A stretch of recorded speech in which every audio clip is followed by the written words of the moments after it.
ఏదైతే ఈరోజు పెద్ద ఎత్తున విద్యుత్ కొనుగోలుపై అక్రమాలు జరిగాయని చెప్పేసి జగన్మోహన్ రెడ్డి అందుకు బాధితులను చేయాలని చెప్పి పెద్ద ఎత్తున కథనాలు వస్తున్నాయో దానికి కౌంటర్గా మన పేరునేని నాని ప్రెస్ మీట్ పెట్టారు. పద్దాగా ఈయన తీసుకొచ్చి ప్రెస్ మీట్ పెడతారండి. వీడికేమన్నా ఆకి పూకి తేడా తెలియనటువంటి ఎర్రిపోగ్గాడు వీడికేం తెలుసు? ఏందో ఒక స్క్రిప్ట్ ఇస్తారా, స్క్రిప్ట్ తీసుకొచ్చి అక్కడ చదువుతాడు. అందులో మాట్లాడుతాను ఏమంటాడంటే రామోజీరావు గారి అబ్బాయి యొక్క మార్గదర్శి అక్రమాల గురించి ఏ రోజైనా సాక్షి పేపర్లో రాశాడా, మార్గదర్శి యొక్క అక్రమాల గురించి ఏ రోజైనా రాశారా, మీకు దమ్ముందా అని చెప్పేసి మాట్లాడారు. అరే బాబు, రామోజీరావు గారు మార్గదర్శి చిట్ ఫండ్ కంపెనీలో అక్రమాలు జరిగాయని చెప్పేసి మీ యొక్క పెంపుడు కుక్క అయినటువంటి ఈ యొక్క ఉండవల్లి అరుణ్ కుమార్ గారు హైకోర్టులో కేసు వేశాడు. కేసు వేసిన తర్వాత చాలా ఇంట్రెస్టింగ్ విషయం ఏంటంటే ఎవరైనా బాధితులు ఉన్నారా అని చెప్పేసి హైకోర్టు బాధితులను రమ్మని చెప్తే అటు తెలంగాణలో ఇటు ఆంధ్రప్రదేశ్లో ఒక్క బాధితులు కూడా రాలేదు. నాకు అన్యాయం జరిగింది, మార్గదర్శి చిట్లో మేము డబ్బులు పెట్టాము, ఆ డబ్బులు మాకు ఇంకా చెల్లించలేదు, తిప్పుకుంటున్నారు మమ్మల్ని అని చెప్పేసి ఏ ఒక్క బాధితులు కూడా రాలేదురా బాబు. ఫస్ట్ నువ్వు సబ్జెక్ట్ తెలుసుకొని సావు. మీ జగన్మోహన్ రెడ్డి ఉండవల్లి అరుణ్ కుమార్ చేత కేసు వేయించాడు.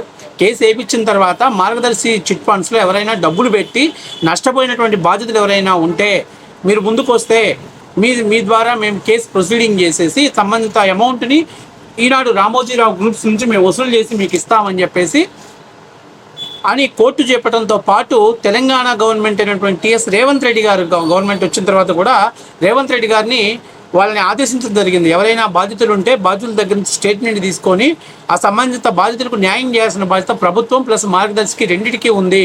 ఒకవేళ యాజమాన్యం కానీ నిర్లక్ష్యం వహిస్తే దాన్ని సుమోటోగా స్వీకరించి సంబంధిత యాజమాన్యం యొక్క ఆస్తులను జప్తు చేసైనా సరే బాధితులకు డబ్బులు చెల్లించాలి అని చెప్పేసి హైకోర్టు తెలంగాణ రేవంత్ రెడ్డి గారు అంటే టీఎస్ ప్రభుత్వాన్ని ఆదేశించడం జరిగింది.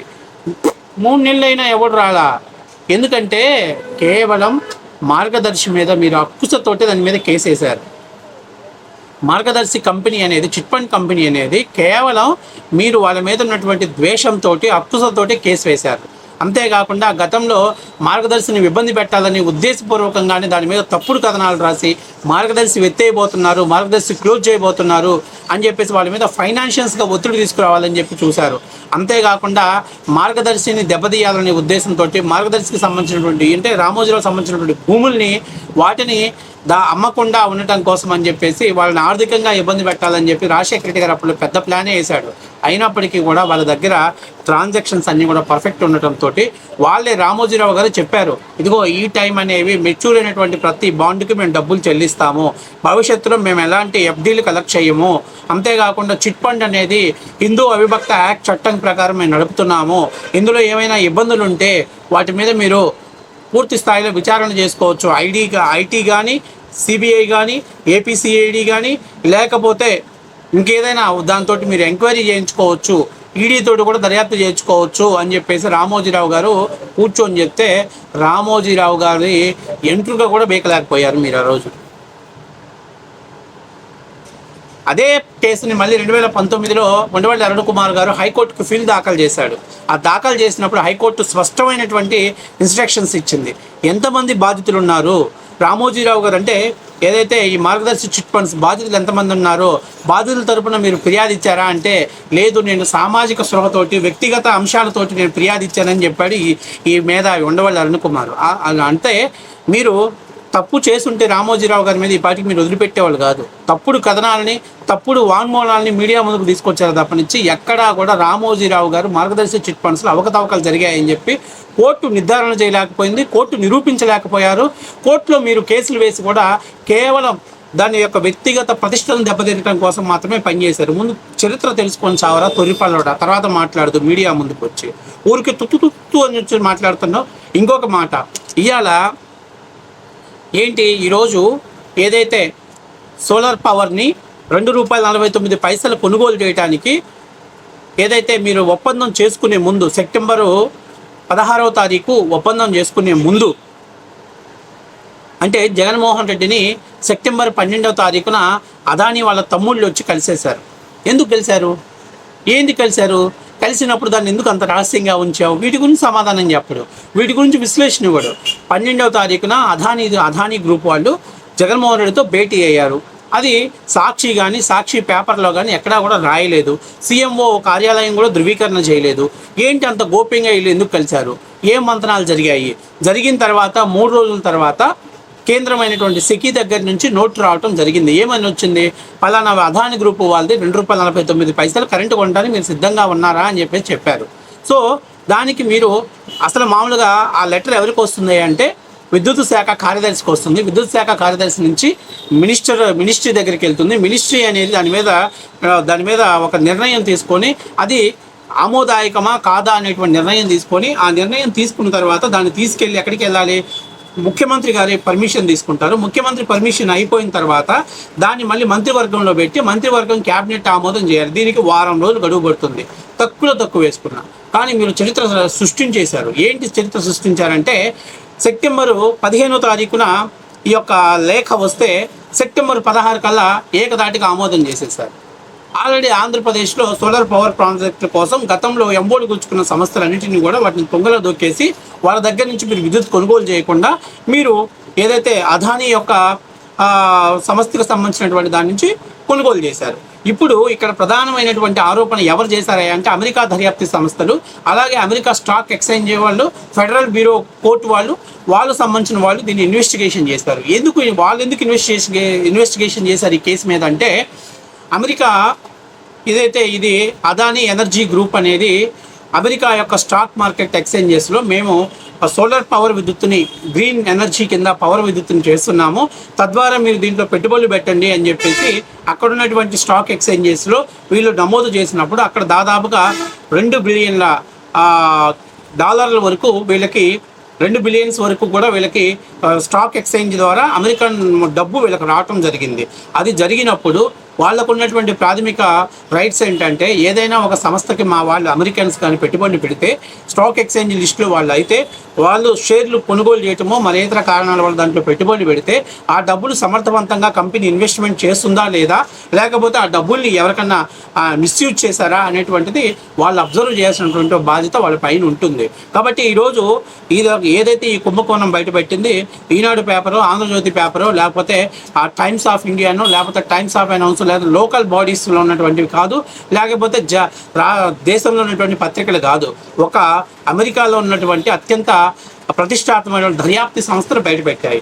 ఏం చెప్పారు, దాదాపుగా 2,650 కోట్ల రూపాయల వరకు నిధులని గోల్మాల్ జరిగితే అందులో మెజారిటీ అమౌంట్ అంటే దాదాపుగా 1,750 కోట్ల రూపాయలు జగన్మోహన్ రెడ్డికి ఈ డబ్బులు మారాయి.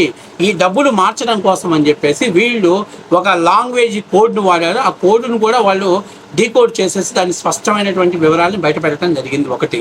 రెండవది, జగన్మోహన్ రెడ్డి తోటి అదానీ ఎప్పుడు భేటీ అయ్యారు, అదానీ ఎన్నిసార్లు భేటీ అయ్యాడు అని చెప్పేసి మొత్తం డీటెయిల్స్ కూడా వాళ్ళు రిలీజ్ చేసి అంత సమగ్ర దర్యాప్తు చేసి ఎప్పుడెప్పుడు భేటీ అయ్యారు, ఆగస్టులో ఒకసారి, సెప్టెంబర్లో 2 సార్లు, నవంబర్లో ఒకసారి ఈ భేటీ అయినటువంటి డీటెయిల్స్ను కూడా 2021లో భేటీ అయిన డీటెయిల్స్ను కూడా అక్కడ పెట్టడం జరిగింది.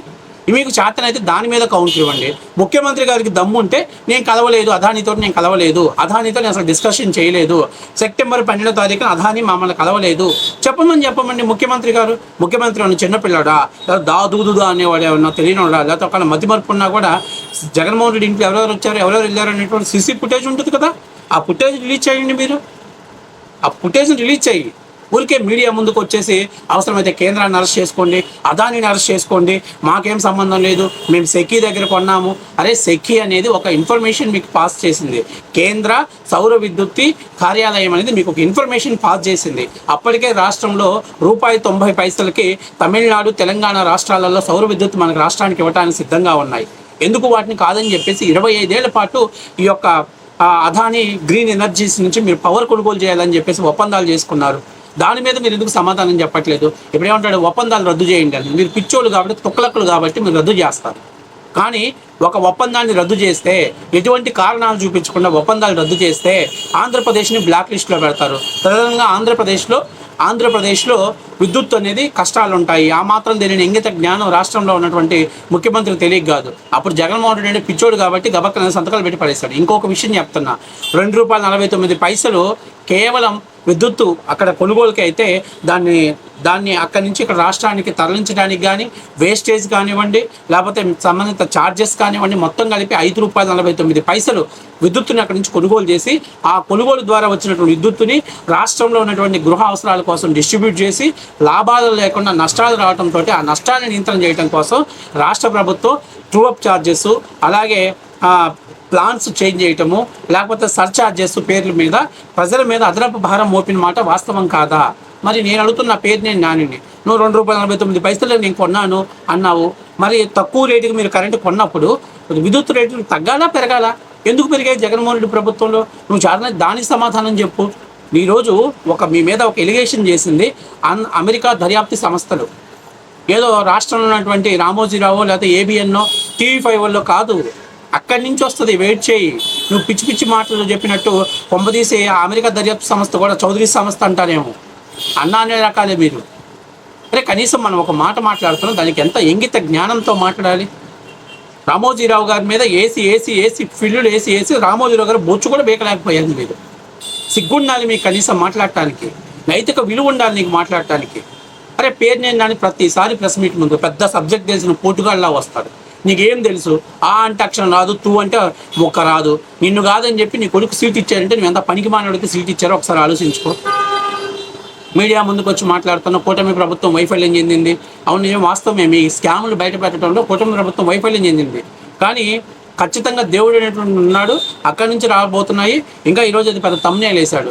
జగన్ మీద కుట్ర జరుగుతుంది, జగన్ జైలుకి వెళ్ళటానికి కూటమి ప్రభుత్వం ఆలోచిస్తుందని చెప్పారు. నేను అడుగుతున్నా, అసలు జగన్మోహన్ రెడ్డిని జైలుకి పంపించాలంటే ఈ కేసులు ఎందుకు? పాత కేసుల్లోని బెయిల్ రద్దు చేస్తే జైలుకి వెళ్తాడు కదా.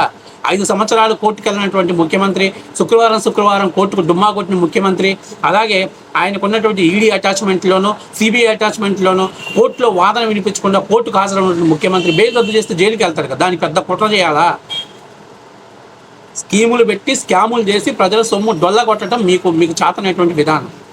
కాబట్టి ఇవన్నీ కూడా పేరు నేను ఫస్ట్ నువ్వు సబ్జెక్ట్ తెలుసుకొని మాట్లాడితే బాగుంటుంది. ఊరికే లేస్తే చంద్రబాబు నాయుడు గారి మీద, పవన్ కళ్యాణ్ మీద, లేదా నారా లోకేష్ గారి మీద మాట్లాడటం కాదు. ఈరోజు నేను అడిగిన దమ్ముంటే సమాధానం చెప్పు నువ్వు.